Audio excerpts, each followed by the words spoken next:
தேவனுடைய கிருபையை வீணாக்குகிறதை குறித்து நம்ம பார்க்க போகிறோம்.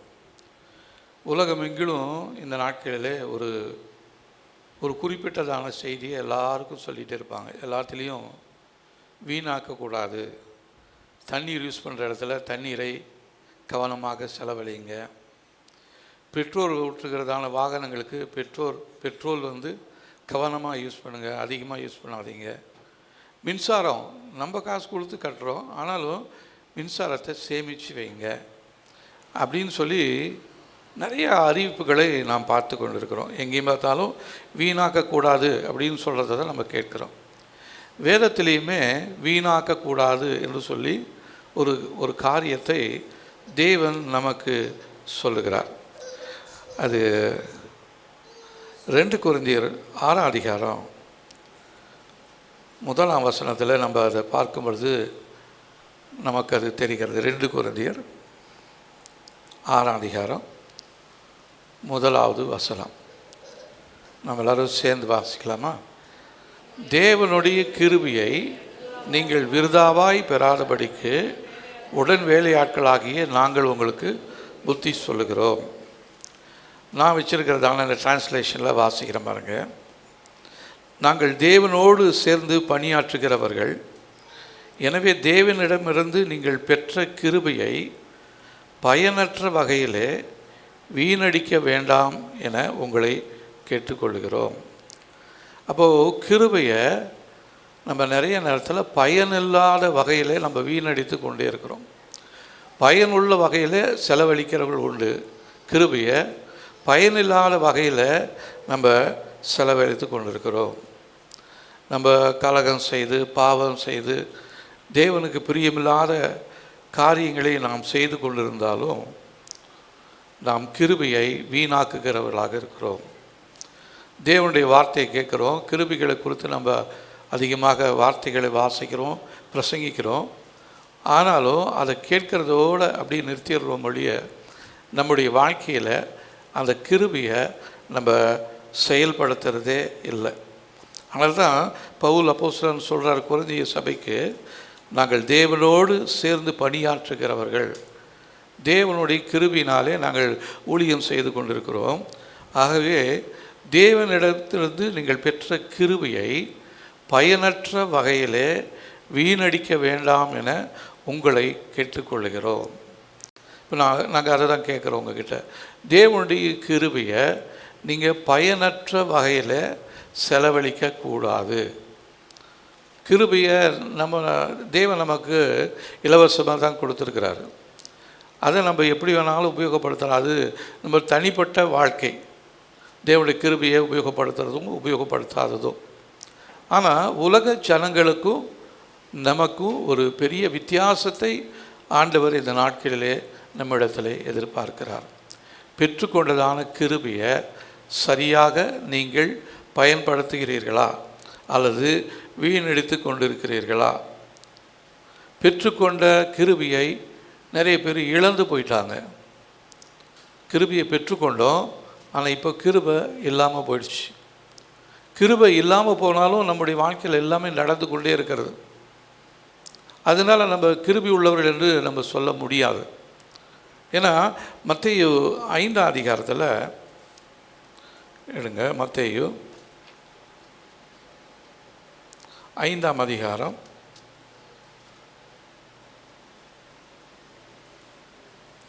45ஆம் வசனத்தை நாம் வாசிக்கும் பொழுது, மத்தேயு 5:45 எல்லோரும் சேர்ந்து வாசிக்கலாம். இப்படி செய்வதினால் நீங்கள் பரலோகத்தில் இருக்கிற உங்கள் பிதாவுக்கு புத்திரராக இருப்பீர்கள்.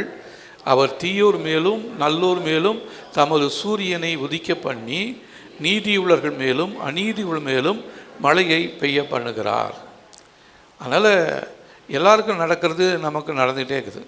நமக்கு நடக்கிறது மற்றவங்களுக்கு நடக்குது. அவங்க தேவனுடைய கிருபையை இழந்து போயிருந்தாலும் அவங்களுடைய ஜெபத்திற்கும் ஆண்டவர் பதில் கொடுத்துட்டு தான் இருக்கிறார். அவங்களுடைய பாதுகாப்பில் ஆண்டவர் கவனம் செலுத்துகிறார். அவங்களுக்கு வேண்டிய நன்மைக்குரிய எல்லா காரியங்களையும் தேவன் செய்து கொண்டிருக்கிறார். அதனால் என்னுடைய வாழ்க்கையில் கிருபை இருக்குதுன்னு நம்ம சொல்ல முடியாது. கிருபையை இழந்து போய் அதை மறந்து போனதான அநேக ஜனங்கள் நம்முடைய மத்தியில் நம்முடைய சபையிலும் இருக்கிறார்கள். தேவனுடைய கிருபையை நம்ம மறந்து போயிட்டோம். அதனால் பெற்ற கிருபையை நம்ம என்ன பண்ணிட்டு இருக்கிறோம்னா வீணடித்து கொண்டிருக்கிறோம், வீணாக செலவழித்து கொண்டிருக்கிறோம். ஆண்டவர் கொடுத்ததான ஒரு வேளை மனமாக இருக்கலாம், தேவன் கிருபையாக நமக்கு கொடுத்துருப்பார். அதை நம்ம வீணாக செலவு பண்ணிக்கிட்டே இருப்போம். என் பணம் நான் செலவு செய்கிறேன்னு சொல்லலாம், அது உங்கள் பணம் தான். ஆனால் அது உங்கள்கிட்ட எப்படி வந்துச்சுன்னு நீங்கள் சற்று யோசித்து பார்த்தீங்கன்னா, தேவன் கிருபையாக உங்களுக்கு அந்த பணத்தை கொடுக்குறார். அதனால் நம்ம செலவு பண்ணுறதான ஒவ்வொரு காரியங்களிலும் அதிக நாணத்தோடு நாம் செலவு செய்ய வேண்டியவர்களாக இருக்கிறோம். சொல்கிறது புரியுதுங்களா? கர்த்தரிடத்திலிருந்து பணத்தை பெற்றுக்கொண்டோம். மற்றவங்க சொல்லலாம், என்னுடைய சம்பாத்தியம், என்னுடைய குடும்பத்தினுடைய ஐஸ்வர்யம், நாங்கள் பாரம்பரியமாக பணக்காரர்களாக இருக்கிறோம், எங்களுக்கு எல்லாம் தேவையானதெல்லாம் எங்களுடைய தகப்பனார் எங்களுடைய முற்பிதாக்கள் சேர்த்து வைத்திருக்கிறாங்க, அதனால் நாங்கள் செலவு பண்ணிக்கிட்டே இருக்கிறோம் சொல்லுவாங்க இல்லைங்களா? உட்காந்து தின்னாலும் 4 தலைமுறைக்கு அவங்களுக்கு எதுவுமே குறையாதான். அப்போது அதை பார்க்கும் பொழுது வசனம் என்ன சொல்லுது? நல்லோர் மேலும் தீயோர் மேலும் மழையை வர்ஷிக்க பண்ணுகிறவராக இருக்கிறாரு, சூரியனை வீச செய்கிறவராக இருக்கிறார். அதனால் அவங்க உலக ஜனங்கள் என்ன வேணாலும் சொல்லிகிட்டு இருக்கலாம், ஆனால் தேவனை அறிந்ததான ஜனங்கள் நீங்களும் நானும் தேவனிடத்திலிருந்து பெற்றுக்கொண்டதான அந்த கிருபையை நம்ம எவ்விதமாக உபயோகப்படுத்துகிறோம் என்று சொல்லி சற்று யோசித்து பார்க்க வேண்டியது மிகவும் அவசியமானதாக இருக்கிறது. இப்போ நம்ம எவ்விதமாக செலவு பண்ணுறோம், அதாவது பணத்தை மாத்திரம் அல்ல, தேவன் கொடுத்ததான நேரம், தேவன் கொடுத்ததான குடும்பம், அந்த குடும்பத்தை தேவன் தான் உங்களுக்கு கிருபையாக கொடுத்துருக்கிறாரு. உங்களுக்கு உலகத்தில் சொல்லுவாங்க இல்லைங்களா, மனைவி அமைவதெல்லாம் இறைவன் கொடுத்த வரம், புருஷன் அமைவதெல்லாம் பெண்கள் சொல்லணும் இறைவன் கொடுத்ததான வரம், கிருபை. ஒரு வேளை நீங்கள் ரொம்ப அழகாக இருக்கிறீங்க நீங்கள் நினைக்கலாம், அந்த அழகை கொடுத்ததே தேவன் தான்.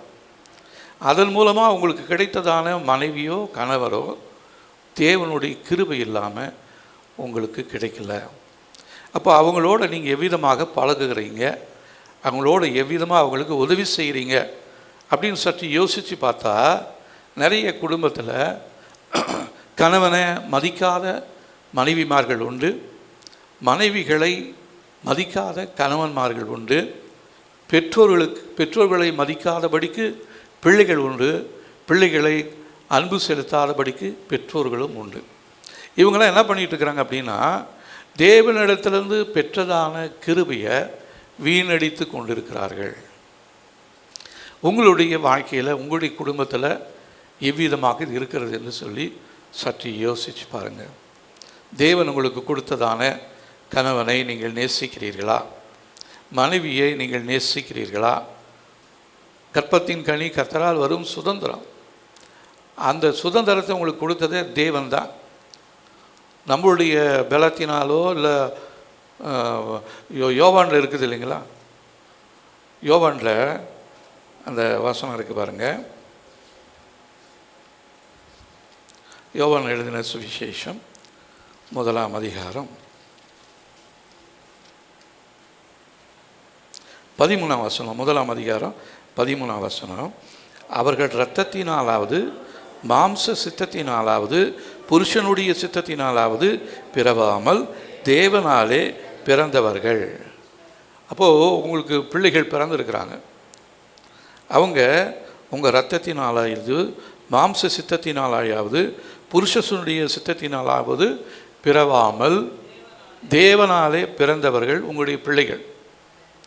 அப்போ தேவன் கொடுத்ததான பிள்ளைகளை நீங்கள் எந்த அளவுக்கு நீங்கள் அந்த பிள்ளைகளுக்கு நீங்கள் அன்பு செலுத்தணும், எந்த அளவுக்கு அவைகளை நீங்கள் பாதுகாக்கணும். நிறைய குடும்பம், நம்ம குடும்பங்களில் இல்லை, நிறைய குடும்பங்களில் பார்த்தீங்கன்னா பிள்ளைகளை வெறுத்து அதை ஏதோ ஒரு இதில் பெற்று போட்டுட்டு அப்படியே போயிடுவாங்க. அந்த பிள்ளைங்க அது பாட்டுக்கு வளரும், தெருவோரத்தில் வளரும், மற்ற வீட்டில் வளர்ந்துக்கிட்டு இருக்கும், இவங்க வீட்டில் இருக்காது. உங்கள் பிள்ளைங்க எங்கே அப்படின்னா எங்கேயோ இருக்குதுங்கன்னு வாங்க நிறைய வீட்டில். பிள்ளைங்க எங்கே போயிருக்காங்க, பகலில் போய் பிள்ளைங்க எங்கே காணோம் அப்படின்னா எங்கேயோ இருப்பாங்க, அடுத்த தெருவிலையோ பக்கத்து தெருவிலையோ பக்கத்து வீட்லேயோ எங்கேயோ ஒரு இடத்துல இருப்பாங்க. அவங்க என்ன பண்ணுறாங்க, கிருபையை வீணடித்து கொண்டு இருக்கிறார்கள். அப்போ உங்களுடைய பிள்ளைகளை குறித்து நீங்கள் கரிசனை உள்ளவர்களாக இருக்கிறீங்களா? உங்களுக்கு தேவன் கொடுத்ததான குடும்பத்தை குறித்து நீங்கள் விசாரிக்கிறீர்களா? தன் சொந்த குடும்பத்தை விசாரியாதவன் தேவனுடைய சபையை எவ்விதமாக நடத்துவான்? நிறைய ஊழியக்காரருடைய குடும்பத்திலேயே சொந்த குடும்பத்தையே விசாரிக்காதவங்க இருக்கிறாங்க. ஆனால் அவங்க சபையை நடத்தி கொண்டே இருக்கிறாங்க. கடந்த நாட்களில் அவ்விதமான ஒரு ஒரு ஒரு சாட்சி ஒன்று கேட்டேன். அவங்க நல்ல ஃபேமஸான ஊழியக்காரங்க. ஆனால் அவங்க குடும்பத்தில் இருக்கிறதான பிரச்சனைகள், அவர் வெளியில் நல்லா ஊழியன்றாரு, அந்த அம்மாவும் நல்ல பெரிய ஊழியக்காரங்களாக இருக்கிறாங்க. ஆனால் குடும்பத்துக்குள்ளே பார்த்தீங்கன்னா அவங்க வேறையாக இருக்கிறாங்க, குடும்பம் வேறையாக இருக்குது. இவ்விதமாக கரிசனை இல்லாமல் கவனம் இல்லாமல் இருக்கும் பொழுது நீங்களும் நானும் தேவனுடைய கிருபையை வீணடித்து கொண்டிருக்கிறோம். தேவன் கொடுத்ததான கிருபைக்கு நாம் தேவனிடத்தில் கணக்கு ஒப்புவிக்க வேண்டும். கடைசி நாட்களில் தேவ சமூகத்தில் போய் நாம் நிற்கும் பொழுது கர்த்தர் நம்மளை பார்த்து ரெண்டே வார்த்தையில் தான் சொல்லுவார். நல்லது, உண்மை, உத்தமுள்ள ஊழியக்காரனேன்னுவார். இன்னொன்று பொல்லாத ஊழியக்காரனே அப்படின்வார். இந்த ரெண்டு வார்த்தையில் எந்த வார்த்தையை கேட்கும்படியாக நாம் இந்த நாளில் சபைக்கு வந்து கொண்டிருக்கிறோம்? என்னை பார்த்து நல்லது, உண்மை, உத்தமுள்ள ஊழியக்காரனேன்னு சொல்கிற அந்த வார்த்தைக்காக நான் வந்திருக்கிறேன்னா, இல்லைன்னா என்னை பார்த்து பொல்லாத ஊழியக்காரனே, நான் ஊழியம் பண்ணேன், ஜெபம் பண்ணேன், அத்தனை பிசாசை துரத்தினேன், நான் கையை வச்சேன், வியாதி நல்லாச்சு எல்லாம் சொன்னாலும் அவர் சொல்லுவார், நீ செஞ்சது, நீ யாருன்னு எனக்கு தெரியாது அப்படின்னுடுவார். அப்போது அந்த வார்த்தையை யார் கேட்குறாங்க அப்படின்னா, தேவனுடைய கிருபையை விருதாவாய் பெற்று கிருபையை செலவழிக்க தகுந்த விதத்தில் செலவழிக்காமல் கிருபையை வீணடித்து கொண்டிருக்கிறவர்கள் தான் இத்தகைய வார்த்தைகளை கேட்பார்கள். உங்களை பார்த்து ஆண்டவர் என்ன சொல்ல போகிறார்? நமக்கு இப்பயே நமக்கு தெரியும் இல்லைங்களா? பரீட்சையை எழுதிட்ட உடனே பிள்ளைங்களுக்கு அவங்க தாங்க பாஸாக ஃபெயிலான்னு பிள்ளைங்களுக்கு நல்லா தெரியும். தெரியுமா? நீங்கள் சின்ன பிள்ளைங்களாக இருக்கும் பொழுது பரீட்சை எழுதிட்டு வந்து உங்களுக்கு தெரியுமில்ல, நிச்சயமாக பாஸ் பண்ணிடுவேன். சிலவங்க வரும்பொழுது ரொம்ப சோகமாக வருவாங்க. வீட்டில் வந்தால் அம்மா தொல்லை வேறு. டேய் நம்ம கொஸ்டின் பேப்பரை கொடு. எங்கள் பேபி அப்படி தான் கேட்பா. பில்லி வந்தவனை சொல்லுவான், அவன் தான் அங்கே கஷ்டப்பட்டு எழுதிட்டு வந்திருக்கிறான். இங்கே வந்து அவனை கூப்பிட்டு கேட்டால் அவன் என்ன பண்ணுவான்? நல்லா எழுதலைனாலும் நல்லா எழுதுனான்னு தானே சொல்லுவான். அந்த பிள்ளைங்களை ஏன் அப்படி பண்ணிகிட்டு இருக்கிறேன்னு சொல்லுவேன் நான். அப்போ இது பெற்றோருடைய கடமை இல்லைங்களா? விசாரிக்கணும், எழுதிட்டியா அப்படின்னு சொல்லி. ஆனால் அந்த பிள்ளைக்கு நல்லா தெரியும், நான் நல்லா எழுதியிருக்கிறேன், இந்த வருஷம் நல்லா பாஸ் பண்ணிடுவேன் அப்படின்னு. அந்த பிள்ளை மூஞ்சை பார்த்தாவே தெரிஞ்சிடும், இந்த பிள்ளை சென்டம் வாங்கும் அப்படின்னு சொல்லி இல்லைங்களா? அப்போது தேவனுடைய கிருபையை பெற்றதான நம்மால் பார்க்க முடிவதே இல்லை. நாமே ஆராய்ந்து பார்க்க முடிவதே இல்லை. அதுக்காக தான் இந்த நேரத்தை கர்த்தர் நமக்கு கொடுத்துருக்கிறார். கர்த்தர் உங்களுக்கு கொடுத்த கிருபையை நீங்கள் எவ்விதமாக செலவழித்து கொண்டிருக்கிறீர்கள் அல்லது வீணாக செலவழித்து கொண்டிருக்கிறீர்களா? தேவனுடைய கிருபையும் அவருடைய இரக்கத்தையும் நம்ம பெற்றுக்கொள்வதற்கு ஏற்ற ஒரு இடம் ஒன்று இருக்கிறது. எபிரேயருக்கு எழுதின நிருபத்தில் 4ஆம் அதிகாரத்தில், எபிரேயர் 4ஆம் அதிகாரம் 16ஆம் வசனம். எல்லாரும் எடுத்துங்க, நம்ம எல்லாரும் வாசிக்க போகிறோம். ஆதலால் நாம் இரக்கத்தை பெறவும் ஏற்ற சமயத்தில் சகாயம் செய்யும் கிருபையை அடையவும் தைரியமாய் கிருபாசன தண்டையில் சேரக்கடவோம்.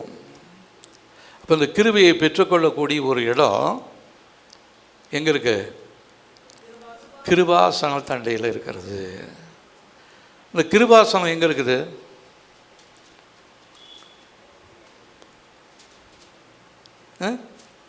கிருபாசனம் எங்கே இருக்கிறது?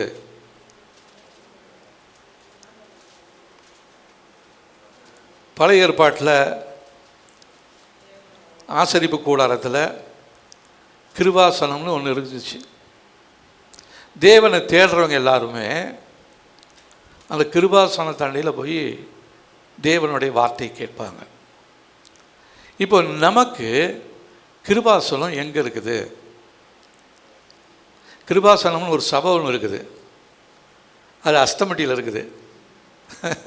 கிருபாசனம் எங்கே இருக்குதுன்னா அஸ்தமட்டியில் இருக்குதுன்னு சொல்ல முடியும். கிருபாசனம் இப்போ எங்கே இருக்குது? அதை தெரியாமல் நீங்கள் எப்படி கிருபையை பெற்றுக்கொள்ள போகிறீங்க?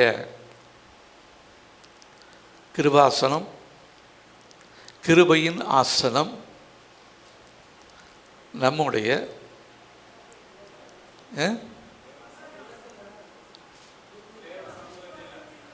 எங்கே இருக்குது? தேவ சமூகத்தில். தேவ சமூகம் எங்கே இருக்குது? எங்கே கூடி ஜெபிக்கிறோமோ அங்கே. சொல்லுங்க. நமக்குள்ளாரியே இருக்குது. Very good. நமக்குள்ளாரியே இருக்குது கிருபாசனம். அப்போது அதை மறந்து போகிடாமல் ஒவ்வொரு நாளும் நம்முடைய இருதயத்தை தேவனுக்கு நேராக நம்ம செலுத்தணும். தேவ பிரசன்னத்தை வாஞ்சிக்கணும். அப்படி பிரசன்னத்தினால நிரம்பி இருக்கிறதான அந்த கிருபாசனத்திலிருந்து தான் நமக்கு கர்த்தர் கிருபையை கொடுக்கிறவராக இருக்கிறார். நம்ம ஒருத்தருக்கும் தூரமானவர் அல்லவே அல்ல. அப்போது இந்த கிருபையும் இரக்கத்தையும் பெற்றுக்கொள்ளும்படியாக நீங்களும் நானும் அடிக்கடி போக வேண்டியதான இடம், அடிக்கடியில் எப்பயுமே மறந்து போகாத ஒரு இடம் நம்முடைய இருதயமாக இருக்க வேண்டும். இந்த இருதயத்திலிருந்து தான் தீமையான காரியங்கள் நம்முடைய வாழ்க்கையில் நம்முடைய வாழ்க்கையை அசுத்தப்படுத்தி கொண்டே இருக்கிறது.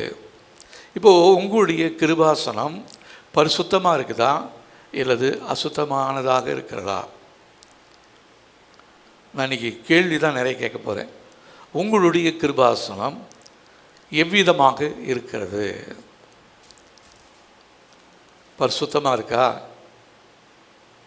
சும்மா சொல்லலாம் பரிசுத்தமாக இருக்குதுன்னு, ஆனால் அது தேவன் தங்குகிற இடமாக, தேவன் விரும்புகிற இடமாக அது இருக்கிறபடினால இந்த ஸ்தலத்தில் நான் இதை தெரிந்து கொண்டேன், நான் எப்பயுமே இந்த இடத்துல இருப்பேன் அப்படின்னு சொல்லி ஒரு வசனம் ஒன்று இருக்குது. அப்போ உங்களுடைய இருதயம், உங்களுடைய கிருபாசனம் தேவனாலே தெரிந்து கொள்ளப்பட்டு தேவனுடைய பிரசன்னத்தினாலே எப்போதும் மூடி சீல் பண்ணப்பட்டு தேவ பிரசன்னத்துக்குள்ளே இருக்கிற பிள்ளைகளாய் நீங்களும் நானும் இருப்போமானால் நம்முடைய வாழ்க்கையில் தேவன் கொடுத்ததான கிருபையை நம்ம ஒரு நாளும் இழந்து போகவே மாட்டோம். நிறைய பேர் தேவ பிரசன்னத்தை அப்படின்னா ஆராதனைக்கு ஆராதனையில் ஒரு பாட்டெல்லாம் பாடி கொஞ்சம் ஆவியில் நிறைஞ்சி கையை தட்டி வீட்டுக்கு போகும்பொழுது அப்படியே மறந்துட்டு போயிடுவோம். போகும்பொழுது வேறு தேவையில்லாத காரியத்தை இதையெல்லாம் பேசிக்கிட்டே போயிட்டே இருப்போம். அப்போ அங்கே தேவன் வாசம் பண்ணுகிற இடமாக இருக்கிறது, உங்களுக்குள்ளே இருக்கிறாரு. அங்கே தான் கிருபை நாசனம் இருக்கிறது. அங்கேருந்து தான் உங்களுக்கு தேவையான எல்லா கிருபையும் அங்கேருந்து தான் புறப்பட்டு கொண்டே இருக்கிறது. இப்போது அந்த இருதயம் கொஞ்ச நேரம் அப்படியே இயங்காமல் நின்றுடுச்சுன்னு வச்சிங்க, நம்முடைய நிலைமை என்னவா இருக்க போகுது?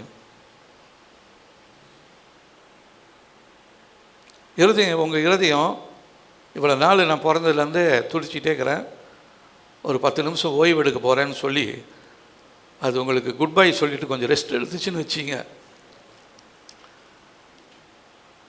நம்ம எங்கே இருப்போம்?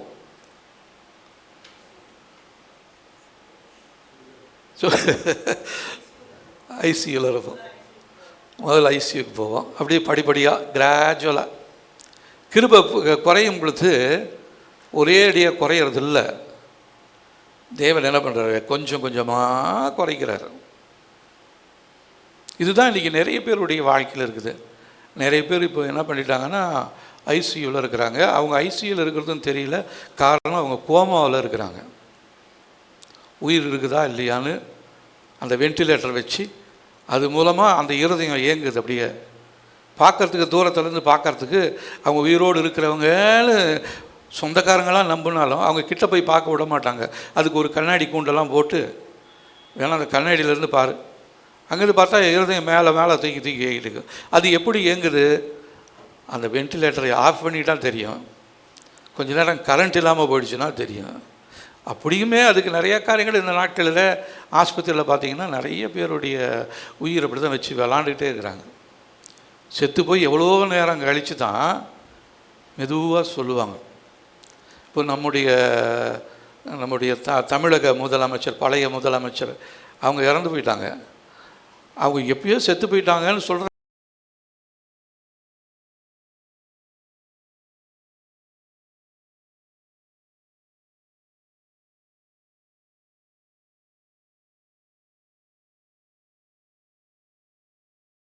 ஆனால் ஆர்டிஃபிஷியலாக என்ன பண்ணிகிட்ருக்குறோம்? சுவாசத்தை ஏற்படுத்தி கொண்டே இருக்கிறோம். இப்படி நம்மளுடைய வாழ்க்கையில் இப்போது சுவாசம் ஆர்டிஃபிஷியலாக இருக்குதா? கொஞ்சம் நேரம் மூச்சு விட மறந்துட்டோம்னா நம்முடைய நிலைமை என்ன வருது? கிருபையும் அதே போல தான். கிருபையை இழந்துட்டா நீங்களும் நானும் மரித்தவர்களாக மாறிவிடுகிறோம்.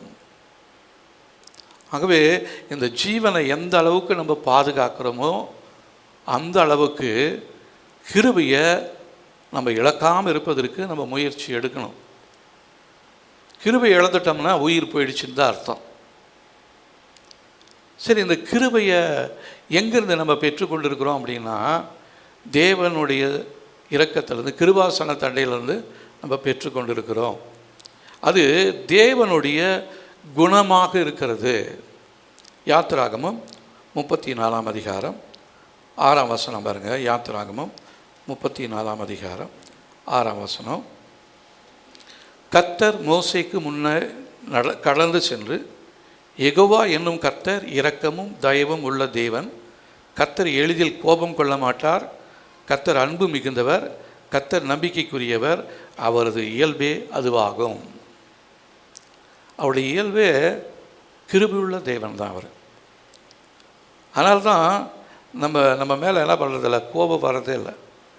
ஆனால் நம்ம இப்போ வீட்டில் நம்ம சொல் பேச்சு கேட்காத பிள்ளைங்களுக்கு உடனே கோபம் வந்துடுது, உடனே ஒரு அடி அடிச்சிடுறோம்.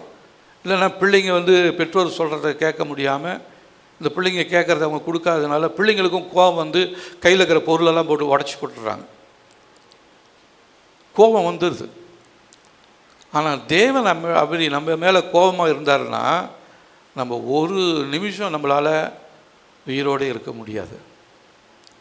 ஆனால் கர்த்தர் இரக்கம் உள்ளவர், கிருபை உள்ளவர். ஆனால் தான் நமக்கு உயிர் கொடுத்துட்டே இருக்கிறார். ஹல்லேலூயா. இந்த கிருபையை நம்ம எப்படி பெற்றிருக்கிறோம் அப்படின்னா, எபேசியர் 1 அதிகாரம் 7-8 வசனங்களை வாசிக்கும் பொழுது, எபேசியர் 7 அதிகாரம்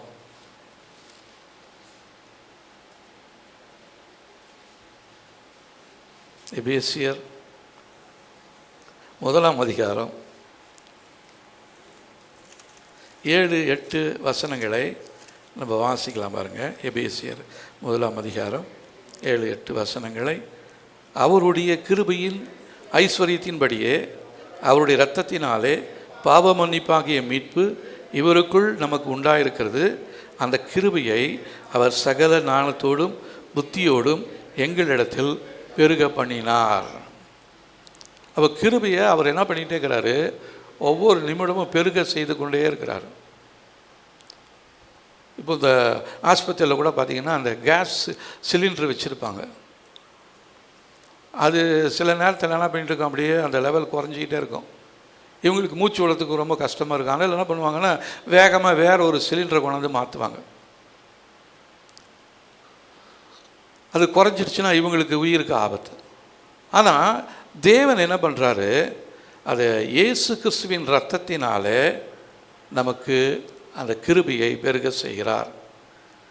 தேவனின் வளமான இரக்கத்தினால் நம்முடைய பாவங்கள் மன்னிக்கப்பட்டது. தேவன் அவரது இரக்கத்தை முழுமையாகவும் நமக்கு இலவசமாகவும் தந்திருக்கிறார். இதுக்கு நம்ம எதுவும் காசு செலவு பண்ண வேண்டிய அவசியம் இல்லை. தேவனிடத்தில் ஏதாவது கொடுத்துட்டு ஏதாவது வாங்கிக்கலாம் அப்படிலாம் கிடையாது. தேவன் எல்லாவற்றையும் இலவசமாக கொடுத்து கொண்டே இருக்கிறார். இப்போ இந்த கொரோனா நேரத்தில் பார்த்தீங்கன்னா சிலிண்டர் இல்லாமல் எத்தனை பேர் செத்து போயிட்டாங்க. ஆமாங்களா? ஆக்சிஜன் இல்லாமல் செத்து போயிட்டாங்க.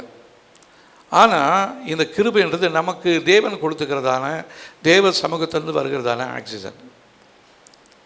இது கொஞ்சம் குறைஞ்சினாலும் நமக்குள்ள மூச்சு திணறல் வந்துடும். ஜெபிக்க முடியாது, வேதத்தை வாசிக்க முடியாது. அப்படின்னா என்ன அர்த்தம் அப்படின்னா அவங்களுக்குள்ள தேவனுடைய கிருபை குறைஞ்சிக்கிட்டே இருக்குதுன்னு அர்த்தம். உடனே அதை இன்க்ரீஸ் பண்ணுறதுக்கு நம்ம என்ன பண்ணணும்? கிருபாசன தண்டையில் தேவனை அதிகமாக துதித்து ஆராதித்து கொண்டு இருக்கும் பொழுது தேவன் நமக்குள்ள இந்த ஜீவனை அவர் கொடுக்கிறவராக இருக்கிறார். ஆதி ஆகமத்தில் அவர் ஆதாமை உண்டாக்கி அவனுடைய நாசியில் தன்னுடைய ஜீவ சுவாசத்தை ஊதினார். ஆதாம் ஜீவ ஆத்மாவானான். அப்போ அது எங்கே தொடங்குச்சு அப்படின்னா தேவனுடைய சமூகத்திலிருந்து வந்ததான அந்த ஆவி, அந்த ஆத்மா, ஜீவ ஆத்மாவை உண்டாக்கக்கூடிய அந்த வல்லமை தேவனிடத்திலிருந்து வருகிறது. அப்போது இந்த கிருபையை நம்ம எந்த விதத்தில் பாதுகாத்து கொள்ள வேண்டும் என்று சொல்லி இந்த நாளில் நாம் உணர்ந்து கொள்ள வேண்டும். அடுத்ததாக இந்த கிருபை இது அளந்து கொடுக்கறது கிடையாது, இது பெருக பண்ணுகிறதாக இருக்கிறது. ரோமர் எழுதின நிருபம் 5ஆம் அதிகாரம் 20ஆம் வசனம் பாருங்க. மேலும் மீறுதல் பெருகும்படிக்கு நியாயப்பிரமாணம் வந்தது, அப்படி இருந்தும் பாவம் பெருகின இடத்தில் கிருபை அதிகமாக பெருகிற்று. அப்போது ஆண்டவர் கிருபையை நமக்கு அளந்து கொடுக்குறவர் அல்ல. இப்போ பெற்றுக்கொண்ட கிருபையை ஒரு வாரத்துக்கு வரும், ஒரு வாரம் கழித்து மறுபடியும் நீ என்கிட்ட பெற்றுக்கொள் அப்படின்னு சொல்லி நமக்கு ஒரு ரேஷன் கார்டு கொடுத்து நமக்கு கொடுக்குறவர் அல்ல. பெருகிக்கிட்டே இருக்குது. அது எந்த இடத்துல பெருகுதான்? பாவம் பெருகிற இடத்துல கிருபை பெருகிக்கிட்டே இருக்குது. அதனால் நம்ம பாவத்திலேயே நிலைத்து நிற்கலாமா அப்படின்னு அடுத்த வசனமும் சொல்லப்பட்டிருக்கிறது. அப்படி இருக்கக்கூடாது. தேவ சமூகத்திலிருந்து கிருபையை அதிகமாக பெற்றுக்கொள்ளணும். அது ஏதோ ஒரு குடம் தண்ணீர் போல அல்ல, அது வற்றாத ஜீவ நதியாக தேவ சமூகத்திலிருந்து புறப்பட்டு ஓடுகிறதாக இருக்கிறது. இயேசு கிறிஸ்து கூட பண்டிகையின் கடைசி நாளில் ஆலயத்தில் நின்று கொண்டு தாகமாக இருக்கிறவன் என்கிட்ட வா, நான் அவனுக்கு தண்ணீரை கொடுக்குறேன் அப்படின்னாரு. இப்போ இந்த கிருபையை பெற்றுக்கொள்ள வேண்டும் என்று சொல்லி நமக்குள்ள ஒரு தாகமும் விருப்பமும் இருக்கணும். அந்த தாகமும் விருப்பமும் இருந்தால் நம்முடைய வாழ்க்கையில் கிருபையை தேவன் பெருக செய்து கொண்டே இருப்பார். கிருபையை இழந்துட்டோம்னா நம்ம எல்லாத்தையுமே இழந்து போயிடுவோம். அடுத்து அந்த கிருபையை யாருக்கு கொடுக்குறாரு அப்படின்னு சொன்னால், கிருபையை தகுதி இல்லாதவர்களுக்கு கிருபையை தேவன் கொடுக்கிறார். கிருபையை பெற்றுக்கொள்வதற்கு ஒரு தகுதி ஒன்று வைத்திருக்கிறாருன்னு வச்சுங்க. நம்ம யாருமே தேவ சமூகத்திலேருந்து கிருபையை பெற்றுக்கொள்ளவே முடியாது. இப்போது கிருபை தகுதி இல்லாதவர்களுக்கு கொடுக்கப்படுகிறதாக இருக்கிறது. ரோமர் 5ஆம் அதிகாரம் 8ஆம் வசனம் பாருங்கள். நாம் பாவிகளாக இருக்கையில் கிறிஸ்து நமக்காக மரித்ததினாலே தேவன் நம்மேல் வைத்த தமது அன்பை விளங்க பண்ணுகிறார். அப்போது நம்ம ரட்சிக்கப்பட்ட பின்பு நமக்கு கிருபையை கொடுக்கல. நம்ம ரட்சிக்கப்படுறதுக்கு முன்னாடியே, தாயின் கருவியில் உருவாகிறதுக்கு முன்னாடியே நமக்கென்று ஒரு லைன் ஒன்று கொடுத்துருக்குது. ஆக்சிஜன் லைன் ஒன்று தேவன் சமூகத்தில் நமக்கு கொடுக்கப்பட்டிருக்கிறது. அதனால் தான் நம்முடைய எலும்புகள் உருவாகிறதான நேரத்தையெல்லாம் கர்த்தர் எழுதி வச்சிருக்கிறாரு. கருவில் இத்தனை மணிக்கு உருவாகுவான், இவனுக்கு இந்த நாளில் இருதயம் வரும், கண் வரும், இந்த நாளில் பிறப்பான், இந்த நாளில் வளருவான், இந்த நாளில் அவனுக்கு திருமணமாகும். எல்லாத்தையும் தேவன் தம்முடைய திட்டத்தின்படி நமக்கு எழுதி வைத்திருக்கிறார். இதற்கு எதிரான திட்டத்தை ஒன்றை பிசாசும் ஒன்று வகுத்து வைத்திருக்கிறான். அதை நம்ம மறந்துடவே கூடாது.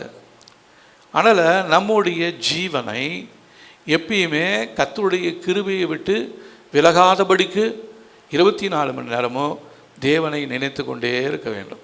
அது முடியுமா? என்ன சொல்கிறீங்க? 24 மணி நேரமும் முடியணும்.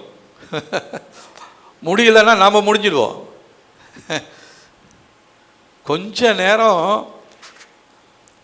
அவர் கண்ணை அசந்துட்டாருன்னு வச்சுங்க. அடுத்து இஸ்ரவேலை காக்கிறவர் உறங்குவதும் இல்லை, தூங்குகிறதும் இல்லை. உறக்கம்னா என்ன? தூக்கம்னா என்ன? தூக்கம்னா நல்லா பெட்டு போட்டு நல்லா நிம்மதியாக தூங்கிட்டு இருக்கிறது. உறக்கம்னு சொல்கிறது, இப்போ நம்ம சபையில் இருந்துக்கிட்டே திட்டிங்கன்னா அப்படி பண்ணுற பார்த்தீங்களா? இதுதான். இதை கூட ஆண்டவர் செய்கிறது இல்லையா? உறங்குவதும் இல்லை, தூங்குது. அப்படி பண்ணாலும் நம்முடைய ஜீவன் நம்மை விட்டு போயிடும். அதெல்லாம் இஸ்ரவேலை காக்கிறவர் உறங்குவதும் இல்லை, தூங்குகிறதும் இல்லை. நம்முடைய தேவன் பாருங்கள், நம்ம மேலே எவ்வளவு இரக்கமுள்ளவராக இருக்கிறார், கிருபை உள்ளவராக இருக்கிறார். அந்த கிருபையை பெற்றுக்கொண்டதான தேவ ஜனங்களாகிய நாம் அதை எவ்வளவு ஜாக்கிரதையாக காத்து கொள்ள வேண்டும். அடுத்ததாக அந்த கிருபை என்ன செய்யுது அப்படின்னா, நம்மை மீட்கிறது, மன்னிக்கிறது, திரும்பவும் தேவனோடு சேர்க்கிறது. எபேசியருக்கு எழுதின நிருபம்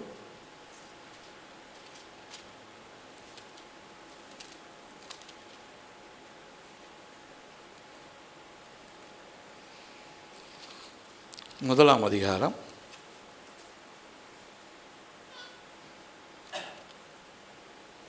7 வசனம் பாருங்க. அவருடைய கிருபையின் ஐஸ்வரியத்தின்படியே இவருடைய இரத்தத்தினாலே பாவமன்னிப்பாகிய மீட்பு இவருக்குள் நமக்கு உண்டாயிருக்கிறது. அந்த கிருபையை அவர் சகல ஞானத்தோடும் புத்தியோடும் எங்களிடத்தில் பெருக பண்ணினார். நான் வைத்திருக்கிறதான அந்த டிரான்ஸ்லேஷனில், கிறிஸ்துவின் இரத்தத்தாலே நாம் விடுதலை பெற்றோம், தேவனின் வளமான இரக்கத்தால் நமது பாவங்கள் மன்னிக்கப்பட்டன. நம்முடைய பாவங்களை மன்னிக்க, நமக்கு நீதிமான் என்கிறதான பெயரை கொடுக்க, அதை பாதுகாத்து கொள்ள தேவன் போதுமானவராக இருக்கிறார். அடுத்து அந்த கிருபை நமக்கு என்ன பண்ணுது அப்படின்னா, இது பரிசுத்தமாய் வாழ கற்றுக் கொடுக்கிறது. தீத்து 2 அதிகாரம் 11-12 வசனங்களை நாம் வாசிக்கும் பொழுது, தீத்து 2 அதிகாரம் 11-12 வசனங்களை நாம் வாசிக்கும் பொழுது, ஏனென்றால் தேவனுடைய கிருபை வந்திருக்கிறது, அது அனைவரையும் ரட்சிக்கும், நமக்கும் அது தரப்பட்டிருக்கிறது. தேவனுக்கு எதிராக வாழாமல் இருக்கவும், உலகம் விரும்புகிற தீய காரியங்கள் செய்யாமல் இருக்கவும் அக்கிருபை ஞானத்தையும் நீதியையும் போதிக்கிறது. தேவ பக்தியும் உடையவர்களாக இவ்வுலகில் வாழ அது கற்றுத்தருகிறது. நான் வைத்திருக்கிறதான டிரான்ஸ்லேஷனில் அவ்விதமாக எழுதப்பட்டிருக்கிறது. நம்ம எல்லாருக்கும் வைத்திருக்கிற அந்த பைபிளில், ஏனெனில் எல்லா மனுஷருக்கும் தன் ரட்சிப்பை அளிக்கத்தக்க தேவ கிருபையானது பிரசன்னமாகி அவபக்தியையும் லௌகிக இச்சையையும் வெறுத்து தெளிந்த புத்தியும் நீதியும் தேவ பக்தியும் உள்ளவர்களாய் இவ்வுலகத்தில் ஜீவனம் பண்ணி, நாம் நம்பியிருக்கிற ஆனந்த பாக்கியத்துக்கும் மகா தேவனும் நமது இரட்சகருமாக இருக்கிற இயேசு கிறிஸ்துவினுடைய மகிமையின் பிரசன்னமாகுதலுக்கும் எதிர்பார்த்து கொண்டிருக்கும்படி நமக்கு போதிக்கிறது. இந்த கிருபை நம்மளை போதிக்குது, வருகைக்காக நம்மளை ஆயத்தப்படுத்துது. இந்த கிருபையை இழந்துட்டோம்னா நம்ம வருகையில் கைவிடப்பட்டு போயிடுவோம். இப்போ எத்தனை பேர்த்துக்குள்ளே இந்த கிருபை இருக்குதுன்னு சொல்லி சற்று யோசிச்சு பாருங்கள். கிருபை இல்லாமல் இருந்தால் நம்ம உயிரற்ற பிணங்களாக இருக்கிறோம். கிருபையை இழந்துட்டோம்னா நம்ம வருகைக்கு ஆயத்தம் இல்லாதவர்களாக இருப்போம். அந்த 10 கன்னிகையில் 5 பேர் புத்தியுள்ளவர்களும் 5 பேர் புத்தி இல்லாதவர்களுமா இருந்தது போல் நம்ம புத்தியுள்ள கூட்டத்தில் இருக்கிறோமா, புத்தி இல்லாதவருடைய கூட்டத்தில் இருக்கிறோமா? புத்தி இருக்கிறவர்களா இருந்தால் நமக்குள்ள கிருபை இருந்து கொண்டே இருக்கும். அடுத்ததாக, கிருபை நம்மை பலவீனத்திலிருந்து பாதுகாக்கிறது. கிருபை நமக்கு இல்லைன்னா நம்ம பலவீனத்திலேயே செத்து போயிடுவோம். 2 கொரிந்தியர் 12 அதிகாரம் 9 வசனம். 2 கொரிந்தியர் 12 அதிகாரம் 9 வசனம். அதற்கு அவர், என் கிருபை உனக்கு போதும், பலவீனத்தில் பலன் பூரணமாய் விளங்கும் என்றார். ஆகையால் கிறிஸ்துவின் வல்லமை என் மேல் தங்கும்படி என் பலவீனங்களை குறித்து நான் மிகவும் சந்தோஷமாய் மேன்மை பாராட்டுகிறேன். நான் வச்சுக்கிற டிரான்ஸ்லேஷனை வாசிக்கிறேன் பாருங்க. ஆனால் கர்த்தரோ என்னிடம், என் கிருபை உனக்கு போதும், நீ பலவீனப்படும் பொழுது என் பலன் உனக்குள் முழுமையாகும் என்றார். இப்போ பலவீனப்படும் பொழுது கர்த்தர் தம்முடைய கிருபையை நம்ம வாழ்க்கையில் அதிகப்படுத்தும்படியாக அவர் ஒரு நேரத்தை வச்சிருக்கிறாரு. அந்த நேரம் என்ன நேரம்னா, நம்முடைய சரீரத்தில் பலவீனமான நேரம். அப்போ பலவீனம் வரக்கூடாதுன்னு சொல்ல முடியாது, பலவீனம் வரணும். பலவீனம் வந்தால் தான் தேவனுடைய கிருபை நமக்குள்ளர பூரணமாக பெருகும். பலவீனம் இல்லைன்னு வச்சுங்க, கிருபை பெருகாது. அதனால் இந்த நாட்களில் கவலை இல்லாமல், கண்ணீர் இல்லாமல், கஷ்டம் இல்லாமல், அப்படியே உங்களுக்குள்ள ஒரு சந்தோஷம் மாத்திரம், மகிழ்ச்சி மாத்திரம், எப்பயுமே எந்த குறைவும் இல்லாமல் ஒரு வாழ்க்கை இருக்கணும்னு சொன்னால் அது ரொம்ப ஆபத்தான வாழ்க்கை. பவுல் சொல்கிறாரு, நான் எல்லா காரியம் நிந்தனையில் பசியாக இருந்தேன், பட்டினியாக இருந்தேன், அவமானப்பட்டிருந்தேன், நிர்வாணப்பட்டிருந்தேன். ஆனால் எல்லா நேரத்துலையும் நான் மனரம்மியமாக இருக்க கற்றுக்கொண்டேன். அந்த மனரம்மியம் இந்த நாட்களில் நமக்கு தேவை. அதற்கு பிரதானமாக நம்முடைய வாழ்க்கையில் தேவனுடைய கிருபை நமக்கு அவசியமாக இருக்கிறது. சரி, இவ்விதமாக இந்த தேவனுடைய கிருபையை பெற்றுக்கொண்டதான இஸ்ரவேல் ஜனங்கள் அவங்க என்ன பண்ணாங்க அப்படின்னு சொல்லி நம்ம ஒரு ஒரு ஒரு அதிகாரத்தை வாசிக்க போகிறோம். ஏசாயா தீர்க்கதரிசன புஸ்தகம்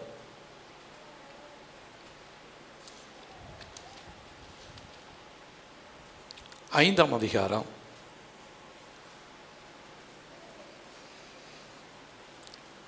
'இங்கே நேசருக்கு ஒரு திராட்சை தோட்டம் ஒன்று உண்டு. அந்த திராட்சை தோட்டம் யாரு? இஸ்ரவேல். இப்போ யாரு திராட்சை தோட்டம்? நீங்களும் நானும் தான். என் நேசருக்கு இப்பொழுது நான் என் நேசர் இடத்தில் அவருடைய திராட்சை தோட்டத்தை குறித்து என் நேசருக்கு ஏற்ற ஒரு பாட்டை பாடுவேன். என் நேசருக்கு மகான செழிப்பான மேட்டிலே ஒரு திராட்சை தோட்டம் இருந்தது. அது நல்ல இடத்துல தான் இருந்துச்சு. அந்த திராட்சை தோட்டம் கர்த்தர் இப்போ நம்மளை வைத்திருக்கிறதும் நல்ல இடத்துல தான் வச்சிருக்கிறாரு.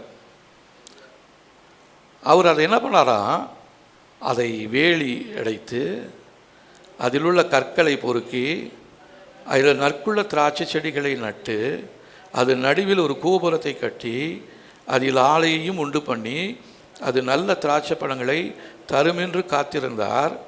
அதுவோ கசப்பான பழங்களை தந்தது. இப்போது நம்மளை நேர்த்தியானவர்களாக, திறமை உள்ளவர்களாக, எந்த விதமான பழுது இல்லாத ஒரு நல்ல ஒரு திராட்சை செடியாக கர்த்தர் நம்மை தேவ சமூகத்தில் நாட்டி வைத்திருக்கிறார். உங்களை விதைக்கும் பொழுது தோட்டத்தை எல்லாம் சுத்தப்படுத்துகிறாரு. அதில் கற்கள் இல்லாமல் எல்லாத்தையும் என்ன பண்ணுறாரு, பொறுக்கிட்டு நற்குள்ள திராட்சை செடிகளை நட்டு அதன் நடுவில் ஒரு கோபுரத்தை கட்டுகிறார், ஒரு ஆலையும் உண்டு பண்ணுகிறார். அது நல்ல திராட்சை பழங்களை தரும் என்று காத்திருந்தார். அதுவோ கசப்பான பழங்களை தந்தது. இப்போ நம்மளை குறித்து தேவன் ஒரு திட்டம் வச்சிருக்கிறாரு. உங்களை ஒரு திராட்சை தோட்டமாக கர்த்தர் வைத்திருக்கிறாரு.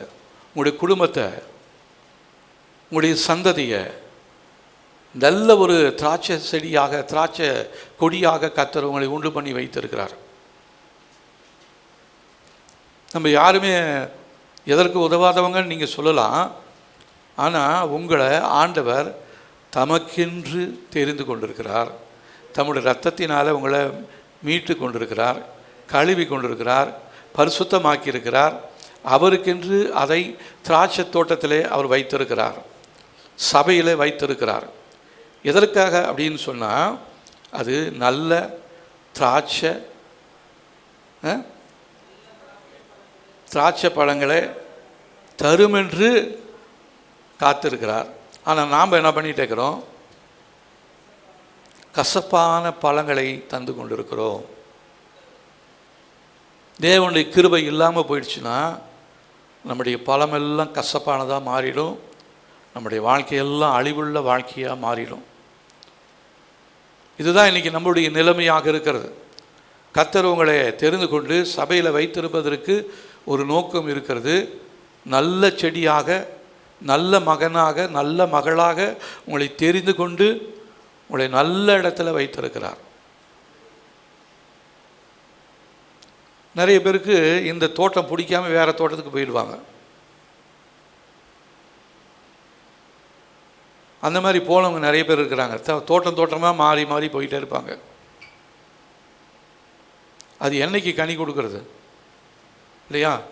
அதனால் தேவன் உங்களை நல்ல தோட்டத்தில் தான் வச்சுருக்கிறாரு, செழிப்புள்ள இடத்துல தான் கர்த்தர் உங்களை வச்சுருக்கிறாரு, நல்ல உபதேசம் பண்ணக்கூடிய சபையில் தான் உங்களை வைத்திருக்கிறார். உபதேசத்தை நல்ல முறையில் கொடுக்கக்கூடிய ஊழியக்காரர்களை உங்களுக்கு கர்த்தர் கொடுத்துருக்கிறார். ஆனால் அந்த உபதேசத்தை கேட்டுட்டும் அதை நீங்கள் கேட்காத போல், அதை கடைப்பிடிக்காதவளை போல் இருக்கும் பொழுது உங்களிடத்தில் தேவன் எதிர்பார்க்கிறதான நல்ல திராட்சை பழங்களை உங்களால் கொடுக்க முடியாது. கசப்பான பழங்களை தான் கொடுப்போம். இப்போ சற்று யோசித்து பாருங்கள். தேவன் உங்களிடத்தில் நல்ல காரியங்களை எதிர்பார்த்துருக்கிறார். ஆனால் நீங்கள் தேவனுக்கு நன்மை செய்கிறவர்களாக இருந்திருக்கிறீங்களா? கர்த்தர் நம்மை நிலைத்திருக்கிறார், ஆசீர்வதிக்கும்படியாக நினைத்திருக்கிறார். அதற்காக தான் உங்களை நல்ல ஒரு திராட்சை தோட்டத்தில் உங்களை நட்டு வைத்திருக்கிறார். உங்களை வைக்கிறதுக்கு முன்னாடியே தோட்டத்தையெல்லாம் சுத்தம் பண்ணி கற்களெல்லாம் பொறுக்கி அதை சுற்றி வேலி அடைத்து உங்களுக்கு ஒரு பாதுகாப்பை தேவன் கொடுத்திருக்கிறார். ஆனால் நீங்களும் நானும் தேவனுக்கு எத்தகையதான திராட்சை கொடியை, திராட்சை பழத்தை, திராட்சை ரசத்தை நாம் கொடுக்கிறவர்களாக இருக்கிறோம் என்று சொல்லி சற்று யோசித்து பாருங்கள். நீங்களே கேட்டுக்கொள்ளுங்க, ஆண்டவரே, என்னுடைய திராட்சை பழத்தினாலே உங்களுக்கு சந்தோஷம் உண்டு இருக்கிறதா? என்னுடைய செயல்களினாலே உமக்கு பிரியமாக இருக்கிறதா அல்லது பிரியமில்லாமல் இருக்கிறீர்களா? பிரியமில்லாமல் இருப்பீரானால் என்னுடைய வாழ்க்கையில் காணப்படுகிற தீமையான காரியங்களை, கசப்பான காரியங்களை என்னை விட்டு எடுத்து போட்டு என்னை நல்ல திராட்சை செடியாய், நல்ல திராட்சை பழங்களை கொடுக்கக்கூடிய, நல்ல திராட்சை ரசத்தை கொடுக்கக்கூடியவனாய் என்னை மாற்றுங்கள் அப்படின்னு சொல்லி நாம் தேவ சமூகத்தில் ஜபிக்க வேண்டியது அவசியம். இங்கே கர்த்தர் எதிர்பார்த்துட்டு இருந்தார். ஆனால் அந்த திராட்சை கொடி என்ன பண்ணுதுன்னா கசப்பான பழங்களை கொடுக்குது. ஆனால் இப்போ என்ன பண்ணுறாருன்னா 3ஆம் வசனத்தில், எருசலேமின் குடிகளே, யூதாவின் மனுஷரே, எனக்கும் என் திராட்சை தோட்டத்துக்கும் நியாயம் தீருங்கள். இப்போ அவர் என்ன கூட்டிட்டாருன்னா நியாய சபையை கூட்டுறாரு, பஞ்சாயத்தை கூட்டுறாரு. அதில் என்ன கேட்குறாரு? நான் என் திராட்சை தோட்டத்துக்கு செய்யாத எந்த வேலையை அதற்கு இனி செய்யலாம்? அது நல்ல திராட்சை பழங்களை தரும் என்று நான் காத்திருக்க அது கசப்பான பழங்களை தந்தது என்ன? இப்போ இந்த கேள்வியை அவர் பஞ்சாயத்தில் வைக்கிறார். இப்போ பஞ்சாயத்தில் ஒரு பக்கம் தேவன் இருக்கிறாரு, இன்னொரு பக்கம் நீங்களும் நானும் இருக்கிறோம்.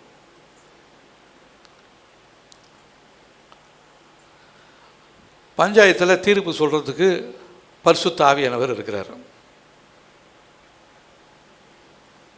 அவர் தான் நம்மளை கண்டித்து உணர்த்துகிறவர், நமக்கு நீதி நியாய தீர்ப்பை செய்கிறவர் பரிசுத்த ஆவியானவர். இப்போ அந்த பஞ்சாயத்தில் நான் ஒரு பக்கம் நிற்கிறேன், இயேசு கிறிஸ்து ஒரு பக்கம் நிற்கிறாரு, நடுவில் தீர்ப்பு சொல்கிறதுக்கு ஒருத்தர் நிற்கிறாரு. இப்போ அவர் சொல்கிறாரு, நான் இவங்களுக்கு செய்யாதது என்ன, இந்த குடும்பத்துக்கு செய்யாதது நன்மைகள் என்ன, இவங்க கேட்டதெல்லாம் நான் தந்தனே, இவங்களுக்கு நல்ல சுகத்தை கொடுத்தனே, இத்தனை நாட்கள் பாதுகாப்பாக வைத்திருந்தனே, நல்ல பிள்ளைகளை கொடுத்தனே, நல்ல தொழிலை கொடுத்தனே, நல்ல ஆசீர்வாதத்தை கொடுத்தனே. ஆனால் அவங்க எனக்கு கசப்பான காரியங்களை அவங்க வாழ்க்கையில் செய்து கொண்டு இருக்கிறார்களே. நான் இந்த திராட்சை தோட்டத்துக்கு இன்னும் என்ன தான் செய்யணும்?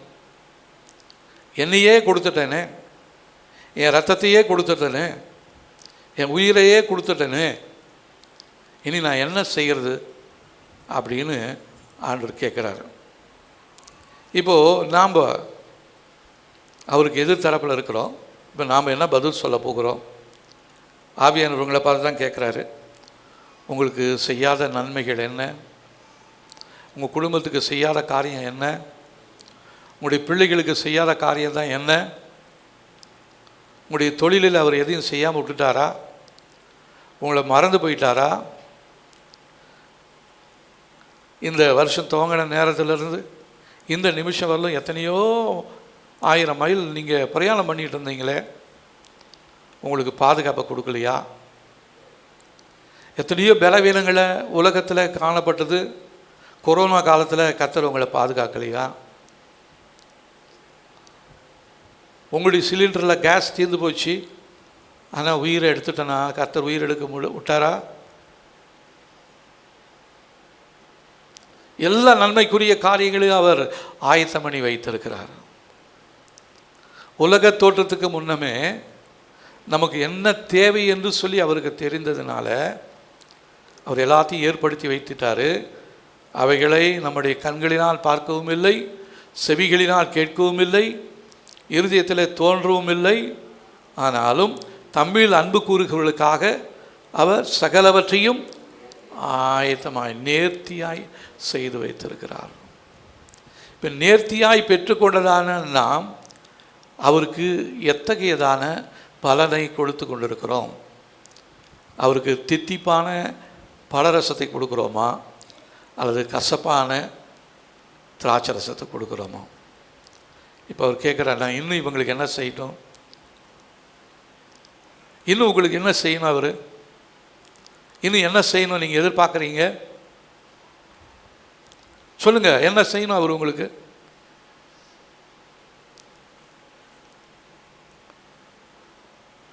அப்போது தேவனுடைய நியாய தீர்ப்பு வந்தவுடனே 5ஆம் வசனம் பாருங்க.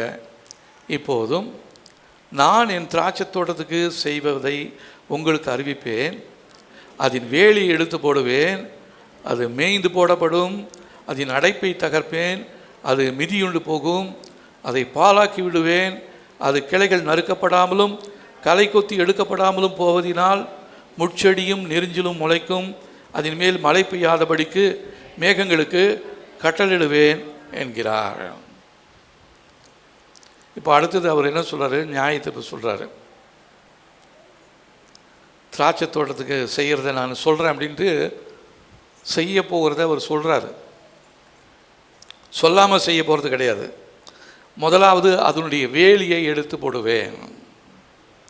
வேலி எடுத்து போட்டுட்டால் நமக்கு என்ன நடக்கும் நமக்கு தெரியும். யோபுடைய வாழ்க்கையில் நல்ல ஆசீர்வாதமாக இருந்தார். ஆனால் வேலியை எடுத்த உடனேயே அவனுடைய வாழ்க்கையில் ஒவ்வொன்றா அழிவுக்கு வந்துடுச்சு. கடைசியாக அவனுடைய சரீரத்தையும் அதிலிருந்ததான பாதுகாப்பையும் கர்த்தர் எடுத்து போடுறாரு. அதனால் அவனுடைய வாழ்க்கையில் என்ன நடந்ததுன்னு தெரியும். இப்போது நம்மளை மாதிரி யோபுடைய காலங்களில் இப்படிலாம் சத்துரு ஒருத்தன் இருக்கிறான், அவன் தான் தேவ சமூகத்தில் போய் எனக்கு விரோதமாக செயல்படுறான்னு தெரிஞ்சிருந்தா யோபு அன்னைக்கு என்ன பண்ணியிருப்பார்? முட்டி போட்டு இயேசு ரத்தத்தை அப்ளை பண்ணி அவர் பாதுகாப்புக்குள்ளே வந்திருப்பார். ஆனால் அந்த நாட்களில் யோபுக்கு அந்த அறிவு இல்லை. ஆனால் இப்போது நமக்கு ஒரு அறிவு இருக்குது. இயேசு கிறிஸ்துவின் ரத்தம் எனக்கு பாதுகாப்பை கொடுக்குதுப்பா. என் மேலே இருக்கிறதான வேலியை ஆண்டவரை நீங்கள் எடுத்து போட்டுட்டிங்கன்னா நான் எங்கேயுமே ஓட முடியாது ஆண்டவரை. வரக்கூடிய அழிவிலிருந்து யார் என்னை பாதுகாக்கிறது? இந்த நஷ்டம் யாருக்கு? என் பிள்ளைகளை, என் செல்வத்தை, என் பொருட்களை, என் தொழிலை நம்ம பாதுகாக்கணும்னு சொல்லி நம்ம தேவ சமூகத்தில் இயேசு கிறிஸ்துவின் ரத்தத்துக்காக நம்ம ஜபிக்க வேண்டியது அவசியமாக இருக்கிறது. இல்லைன்னு சொன்னால் யோபுவை போல் அறியாமையிலேயே நம்ம இருந்தோம்னா நம்முடைய வாழ்க்கையிலுமே அத்தகையதான அழிவுக்குரிய திட்டங்கள் வந்து கொண்டே இருக்கிறது. கடந்த நாட்களில் ஒரு சகோதரி ஒருத்தர் பெங்களூர்லேருந்து ஃபோன் பண்ணாங்க ஜபத்துக்காக. அவங்களுடைய தங்கச்சிக்கு வந்து கிட்னி ஃபெயிலியர் ஆயிடுச்சு. எவ்வளோ ரூபா செலவு பண்ணிகிட்ருக்குறோம், இருக்கிற பணத்தெல்லாம் செலவு பண்ணிட்டோம், ஆனால் எதுவுமே செய்ய முடியல. நான் உங்களுக்கு 2 நாளைக்கு முன்னாடி ஃபோன் பண்ணணும்னு நினச்சேன். ஆனால் இங்கே பெங்களூரில் பயங்கரமான மழையாம் பெங்களூரில். அதனால் மரமெல்லாம் கீழே விழுந்து கம்பமெல்லாம் அறுந்து போயிடுச்சு. தொடர்பு கொள்ள முடியல. நெட்வொர்க்கெல்லாம் எல்லாம் ஸ்பாயில் ஆகிடுச்சு. இப்போ தான் கொஞ்சம் நல்லா இருக்குது, இப்போ நான் ஃபோன் பண்ணுறேன் அப்படின்னாங்க. அப்போ அவங்க சொன்னாங்க, ஏதோ ஒன்று பூமியை நோக்கி ஏதோ ஒரு ஆபத்து வந்து கொண்டிருக்கிறது என்பதை என்னால் நன்றாக உணர முடிகிறதுன்னு சொன்னாங்க. நான் சொன்னேன், அதுதான் வாஸ்தவம். நம்ம ஒரு குறுகிய காலத்துக்குள்ளே இருக்கிறோம். இனி காலம் செல்லாது. நம்ம நல்லா இருக்கிறோம்னு நினச்சிக்கிட்டே இருக்கிறோம். ஆனால் நல்லா இருக்கிறதுக்கு பிசாசு விட போகிறது கிடையாது. அவன் என்ன பண்ணிகிட்டே இருக்கிறான்னா, அரசியல் ரீதியாக, பொருளாதார ரீதியாக, எல்லா வகைகளிலும் நமக்கு எதிராக திட்டங்களை தீட்டி கொண்டிருக்கிறான். அவனுடைய மெயின் எதிரி யார் தெரியுங்களா? தேவனுடைய நாமம் தரிக்கப்பட்ட தேவ பிள்ளைகளாகிய நீங்களும் நானும் தான். அதனால் நம்ம மேலே தான் அவன் கண்ணை வச்சுக்கிட்டே இருக்கிறான். ஆனாலும் இதில் நம்ம தப்பித்து கொண்டு இருப்பதற்கு காரணம் தேவனுடைய கிருபை நம்மை சூழ்ந்து கொண்டு இருக்கிறது. அந்த கிருபை இழந்து போயிட்டோன்னு வச்சிங்க, நாமளும் அந்த அழிவுக்குள்ளே போயிடுவோம். அதனால் நம்ம இந்த நாட்களில் நியாய தீர்ப்பு நாள் வந்து கொண்டே இருக்கிறது. தேவன் நம்மை நியாயம் விசாரிக்க போகிறார். ஏதோ ரொம்ப தூரத்தில் இருக்குதுன்னு நினைக்காதீங்க. ஆண்டவருடைய வருகை எந்த நிமிடம் வேணாலும் இருக்கலாம். ஆண்டவருடைய வருகையை குறித்து உங்களுக்கு யோசிக்கிறீங்களா? இல்லை நினச்சிருக்கிறீங்களா? அதற்காக ஜெபித்து கொண்டு இருக்கிறீங்களா? அதற்காக ஆயத்தத்தோடு இருக்கிறீங்களா? கிருபையை பெற்றுக்கொண்டதை இழந்து போயிட்டீங்களா? அல்லது கிருபையை இன்னும் பெருக செய்யும்படியாக தேவ சமூகத்தில் ஒப்பு கொடுத்து ஜெபிக்க போகிறீங்களா? இதுதான் இப்போ என்னுடைய கேள்வியாக இருக்கிறது. அடுத்த என்ன சொல்கிறாரு 6ஆம் வசனத்தில், அதை பாழாக்கி விடுவேன், அது கிளை நறுக்கப்படாமலும் களை கொத்தி எடுக்கப்படாமலும் போவதினால் முட்செடியும் நெரிஞ்சிலும் முளைக்கும், அதன் மேல் மழை பெய்யாதபடிக்கு மேகங்களுக்கு கட்டளையிடுவேன் என்கிறார். தேவ கிருபை நம்மளை விட்டு அகன்று போயிடுச்சுன்னு வச்சுங்க. இஸ்ரவேல் ஜனங்கள் 40 வருஷம் வனாந்தரத்தில் நடந்த பொழுது அவங்க மேலே மேக ஸ்தம்பமாக, அக்னி ஸ்தம்பமாக, இரவும் பகலும் அவங்கள வழி நடத்தி கொண்டு வந்ததான அந்த மேக ஸ்தம்பம் அவங்க 40 வருஷம் நடந்து வந்தாலும் அவங்க போட்டிருந்ததான செருப்பு தேயிலையா, அவங்க போட்டிருந்த ட்ரெஸ்ஸும் பழசாக போலியாம். எப்படி தேவனுடைய கிருபை அவங்கள தாங்குச்ச, அதே கிருபை தான் இந்த நாட்களில் நம்ம மேலேயும், நம்ம குடும்பத்து மேலேயும், நம்முடைய சபையின் மேலேயும், தொழிலின் மேலேயும், சந்ததியின் மேலேயும், பிள்ளைகள் மேலேயும் அதே கிருபை இருக்கிறது. இந்த கிருபை சீக்கிரமாக ஈடுபட்டு போயிடும். தேவனுடைய வருகையில் நம்ம ஆண்டவரோடு எடுத்துக்கொள்ளப்படுவோமானால் அதுக்கப்புறம் இந்த முழு உலகமுமே கைவிடப்பட்டதான ஒரு சூழ்நிலைக்குள்ளே வந்துடும். அந்த கைவிடப்பட்டதான சூழ்நிலையில் நம்ம தேவனை ஆராதிக்கிறதுன்றது ரொம்ப கஷ்டம். உபத்திர காலத்துக்குள்ளே நீங்களும் நான் இருக்கும் பொழுது நம்மளால் நிற்கவே முடியாது. நல்லா இருக்கிறதான நாட்களில் நம்மளால் ஜெபம் பண்ண முடியலையே, உபத்திரவ காலத்தில் நம்ம எப்படி நிற்போம்?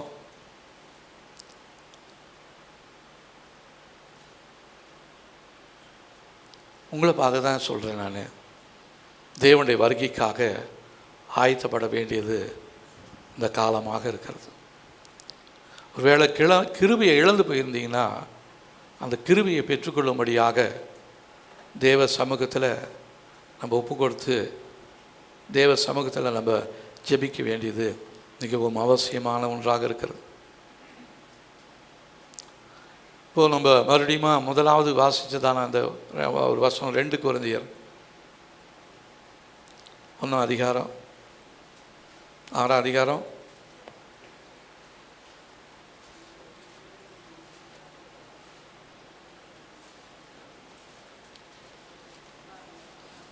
1 வசனம் வாசிங்க. கிருபையை நீங்கள் விருதாவாய் பெறாதபடிக்கு உடன் வேலையாட்களாகிய நாங்கள் உங்களுக்கு புத்தி சொல்லுகிறோம். அதை தான் இப்போ நான் உங்களுக்கு சொல்லிகிட்டே இருக்கிறோம்.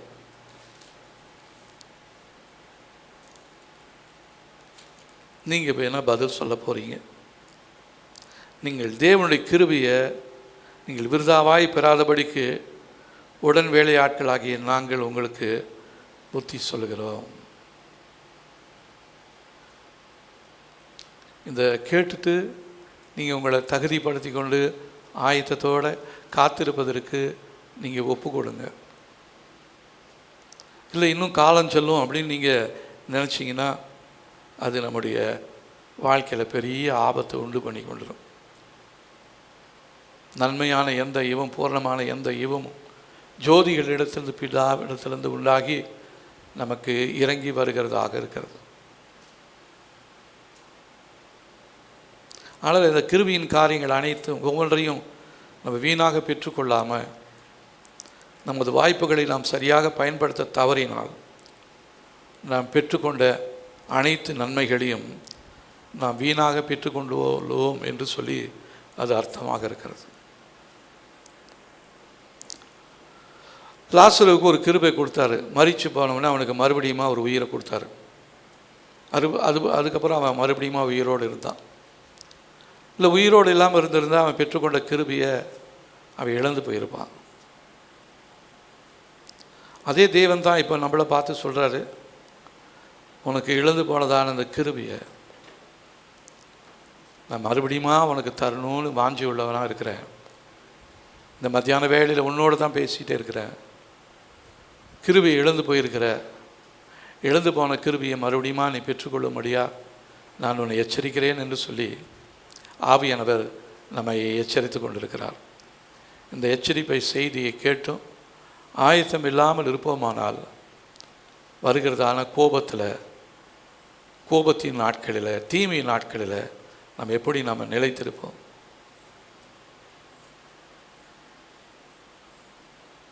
லூக்கா 12 அதிகாரம் 47, 48 வசனங்களை வாசிக்கலாம் பாருங்க. லூக்கா 12, 47, 48. தன் எஜமானுடைய சித்தத்தை அறிந்தும் ஆயத்தமாயிராமல் அவனுடைய சித்தத்தின்படி செய்யாமலும் இருந்த ஊழியக்காரன் அநேக அடிகள் அடிக்கப்படுவான். அறியாதவனாயிருந்து அடிகளுக்கு ஏதுவானவைகளை செய்தவனோ சில அடிகள் அடிக்கப்படுவான். எவனிடத்தில் அதிகம் கொடுக்கப்படுகிறதோ அவனிடத்தில் அதிகம் கேட்கப்படும். மனுஷன் எவனிடத்தில் அதிகமாக ஒப்புவிக்கிறார்களோ அவனிடத்தில் அதிகமாய் கேட்பார்கள்.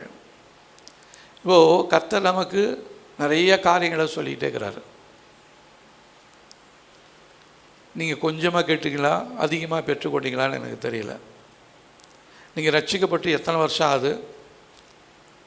எத்தனை வருஷமாக நம்ம சபைக்கு வந்துகிட்டே இருக்கிறோம். நம்மக்கிட்ட நிறைய கொடுத்துருக்கிறார் ஆண்டவர்.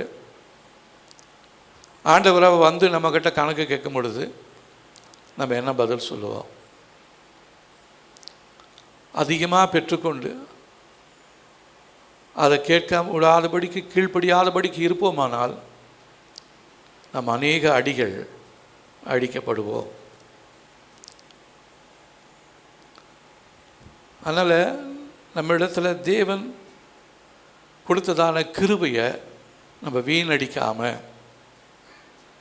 குடும்பத்தை பாதுகாக்காமல், பிள்ளைகளை பாதுகாக்காமல், நம்முடைய இஷ்டத்திற்கு நீங்களும் நானும் ஓடிக்கொண்டே இருப்போமானால் தேவனுடைய கிருபையை நம்ம வீணடிச்சிடுவோம். இந்த நாட்களில் கர்த்தர் நமக்கு சொல்கிறாரு, நான் உனக்கு கொடுக்குற கிருபையை நீ வீணடிக்காதபடிக்கு அதை பத்திரமாய் காத்துக்கொண்டு கிருபையில் வளர நான் உனக்கு ஒரு ஆலோசனை சொல்கிறேன் அப்படின்னு சொல்கிறாரு.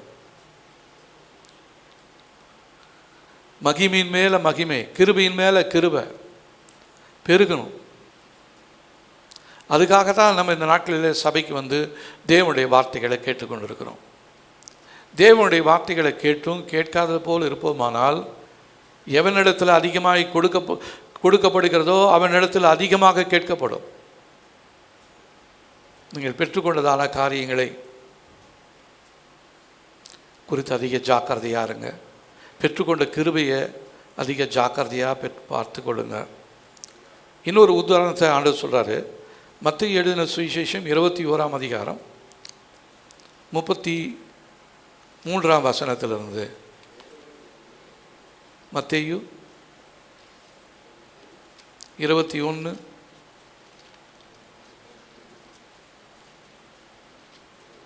33ஆம் வசனத்திலிருந்து 40ஆம் வசனம் வரலும் நம்ம கேட்கலாம் பாருங்க. வேறொரு உவமையை கேளுங்கள். வீட்டெஜமானனாகி ஒரு மனுஷன் இருந்தான். அவன் ஒரு திராட்சை தோட்டத்தை உண்டாக்கி அதை சுற்றிலும் வேலியடைத்து அதில் ஒரு ஆலையை நாட்டி கோபுரத்தையும் கட்டி தோட்டக்காரருக்கு அதை குத்தகையாக விட்டு புறதேசத்துக்கு போயிருந்தான். கனிகாலம் சமீபித்த போது அதன் கனிகளை வாங்கி கொண்டு வரும்படி தன் ஊழியக்காரரை தோட்டக்காரத்தில் அனுப்பினான். தோட்டக்காரர் அந்த ஊழியக்காரனை பிடித்து ஒருவனை அடித்து ஒருவனை கொலை செய்து ஒருவனை கல்லெறிந்து கொன்றார்கள். பின்னும் அவன் முந்தினவர்கள் அதிகமான வேற ஊழியக்காரரையும் அனுப்பினான். அவர்களையும் அப்படியே செய்தார்கள். கடைசியிலே அவன் என் குமாரனுக்கு அஞ்சுவார்கள் என்று சொல்லி தன் குமாரனை அவரிடத்தில் அனுப்பினான். தோட்டக்காரர் குமாரனை கண்டபோது இவன் சுதந்திரவாளி, இவனை ஏன் அந்த வசனத்தை மாற்றினீங்க, இவன் சுதந்திரவாளி, இவனை கொன்று இவன் சுதந்திரத்தை கட்டிக்கொள்வோம் வாருங்கள் என்று ஒருவரோடொருவர் சொல்லிக்கொண்டு அவனை பிடித்து திராட்சை தோட்டத்திற்கு புறம்பே தள்ளி கொலை செய்தார்கள். அப்படி இருக்க திராட்சை தோட்டத்தின் எஜமான் வரும்பொழுது அந்த தோட்டக்காரரை என்ன செய்வான் என்று கேட்டார். அதற்கு அவர்கள் அந்த கொடியரை கொடுமையாய் அழித்து ஏற்ற காலத்தில் தனக்கு கனிகளை கொடுக்கத்தக்க வேறு தோட்டக்காரரிடத்தில் திராட்சை தோட்டத்தை குத்தகையாய் கொடுப்பான் என்றார்கள்.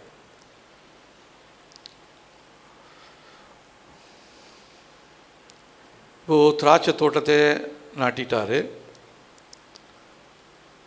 ரசம் எடுக்க போகிறாரு. ஆண்டோடைய வருகை மிகவும் சமீபமாக இருக்குது. ஊழியக்காரர்களை ஏற்கனவே அனுப்பி கொண்டே இருக்கிறாரு. தேவனுடைய வார்த்தைகளை கேட்டுக்கிட்டே தான் இருக்கிறோம். கேட்டாலும் அது இந்த காதில் கேட்டு இந்த காதில் விட்டுடுறோம். அதை குறித்து ஒரு கரிசனை இல்லாதவர்களாக இருக்கிறோம். தேவன் நம்ம இடத்துல கனிகளை கேட்கும் பொழுது நம்ம என்ன கனிகளை கொடுக்க போகிறோம்? கசப்பான பழங்களையா இல்லது ஆண்டவருக்கு பிடித்தமான கனிகளையா? ஆண்டவருக்கு பிடித்தமான காரியங்களை செய்யணுன்னு தான் கர்த்தர் நம்மை அழைத்திருக்கிறார். அதற்காகத்தான் அபிஷேகித்திருக்கிறார். அதற்காகத்தான் தண்ணீர் பாய்ச்சி கொண்டிருக்கிறார்.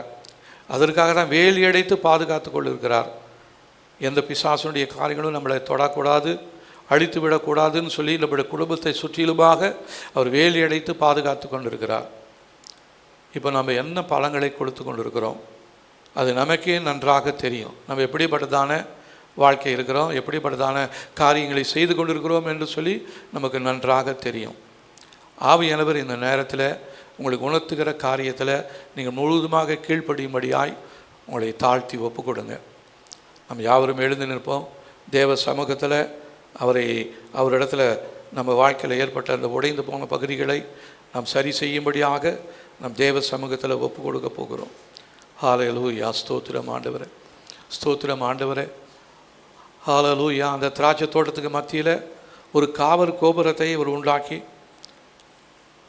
அதை பாதுகாக்கும்படியாக எந்த விதமான மிருகங்களோ தீமையான நபர்களோ உள்ளே வந்து திராட்சை தோட்டத்தை கெடுத்து விடாதபடிக்கு பாதுகாக்கும்படியாக தேவன் நமக்கு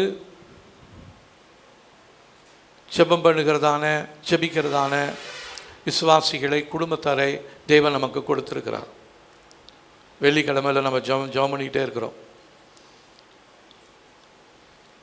தேவன் நம்மை ஒரு காவற்காரர்களாய் தேவன் நம்மை வைத்திருக்கிறார். உங்களுடைய குடும்பத்துக்காக, சபைக்காக நீங்கள் ஜெபிக்க வேண்டியது மிகவும் அவசியமான ஒன்றாக இருக்கிறது. அதை உணராதபடிக்கு ஜெபத்தில் குறைவுள்ளவர்களாக இருப்பீர்களானால் இந்த நேரத்தில் தேவ சமூகத்தில் தாழ்த்தி ஒப்பு கொடுங்க. கர்த்தர் சீக்கிரமாக வரப்போகிறார். ஹல்லேலூயா, ஸ்தோத்திரம் ஆண்டவரே. நன்றி சொல்லுகிறோம். பரிசுத்த ஆவியானவரே, நீங்கள் இந்த நேரத்தில் எங்களோடு சொல்லி கொண்டிருக்கிற இந்த எச்சரிப்பு செய்திக்காக நன்றி. திராட்சை தோட்டமாகிய எங்களை நீங்கள் எல்லா காவலோடும் காத்து கொண்டு வருகிறீங்க. இரவும் பகலும் நீங்கள் எங்களை பாதுகாத்து கொண்டே வருகிறீங்க. இஸ்ரவேலை காக்கிறவர் உறங்குவதும் இல்லை, தூங்குகிறதும் இல்லை என்று சொன்ன வார்த்தையின்படி எங்களை இரவும் பகலும் பாதுகாத்து கொண்டே இருக்கிறீங்க. அப்படி இருந்தாலும் நாங்கள் கெட்ட திராட்சை பழங்களை, கசப்புள்ள திராட்சை ரசத்தை நாங்கள் இந்த நாட்களில் உண்டு பண்ணி கொண்டிருக்கிறோம். எங்களுடைய வாழ்க்கையில் கசப்பான காரியங்கள் இயேசுவின் நாமத்தினாலே எங்களை விட்டு வெளியேறும்படியாக எங்கள் தாழ்த்தி ஒப்பு கொடுத்து கொடுக்கிறோம் ஆண்டவரே.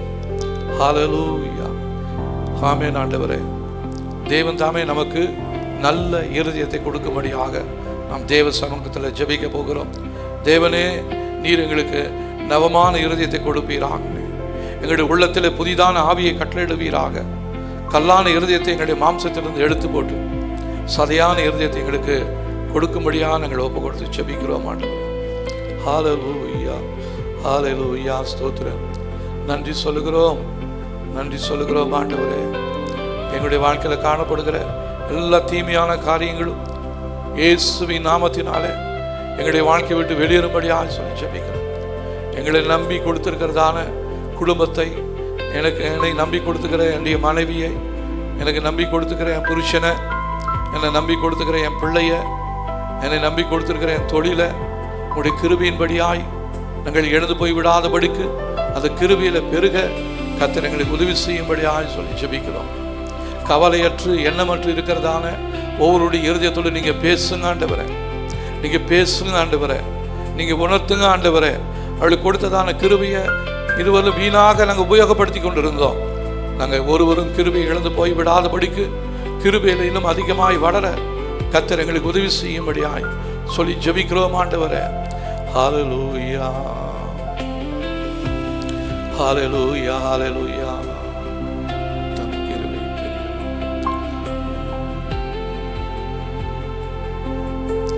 ஹல்லேலூயா, நன்றி சொல்லுகிறோம், நன்றி சொல்லுகிறோம். ஹல்லேலூயா, நன்றி நன்றி நன்றி நன்றி நன்றி. தம் கிருபை பெரிதல்லோ என் ஜீவனிலும் மாதே இம்மட்டும் காத்ததுவே இன்னும் தேவை கிருபை தாருமே, இன்னும் தேவை கிருபை தாருமே. தம் கிருபை பெரிதல்லோ என் ஜீவனிலும் மாதே இம்மட்டும் காத்ததுவே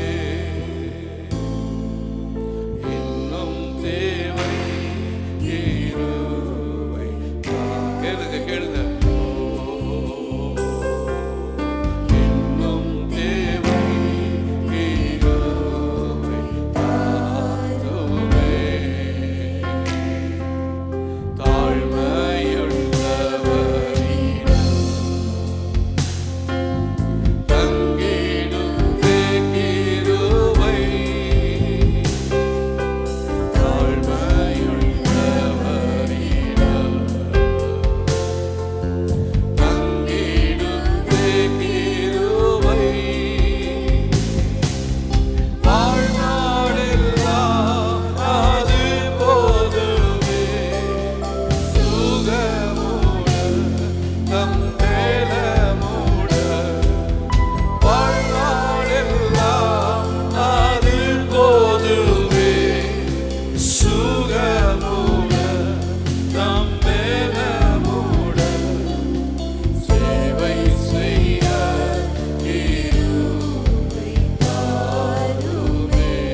ஒவ்வொரு நாளும் ஜெபம் இதுவாக இருக்கட்டும்.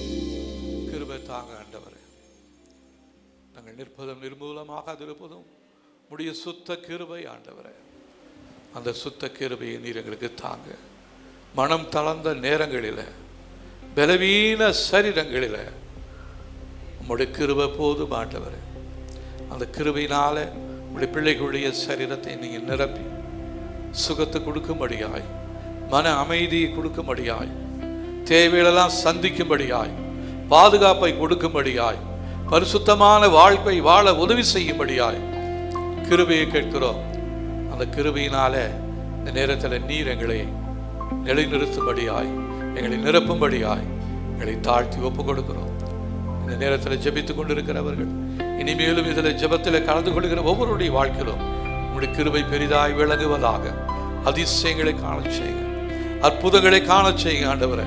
நாங்கள் மறுபடியும் சந்திக்கும் பொழுது தேவரீர் எங்களுடைய வாழ்க்கையில் செய்த நன்மைகளை சாட்சியாக பகிர்ந்து கொள்ள கர்த்தருடைய கிருபை எங்களுக்கு போதும் என்று சொல்லி உடைய பிள்ளைகள் ஒவ்வொருடைய வாழ்க்கையிலும் விதமான சாட்சியை கர்த்தர் ஏற்படுத்தி நிலைநிறுத்தும்படியாக சொல்லி ஜெபிக்கிறோம் ஆண்டவரே.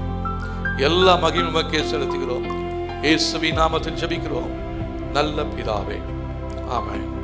நம்முடைய கர்த்தராகிய இயேசு கிறிஸ்துவின் கிருபையும் பிதாவாகிய தேவனுடைய அன்பும் ஆவியானவருடைய காவலும் ஐக்கியமும் என்றும் என்றும் சதா காலங்களிலும் நம் அனைவரோடும் இருப்பதாக. ஆமென், ஆமென். ஸ்தோத்திரம். Praise the Lord. கர்த்தருடைய கிருபை நம் அனைவரோடும் இருப்பதாக.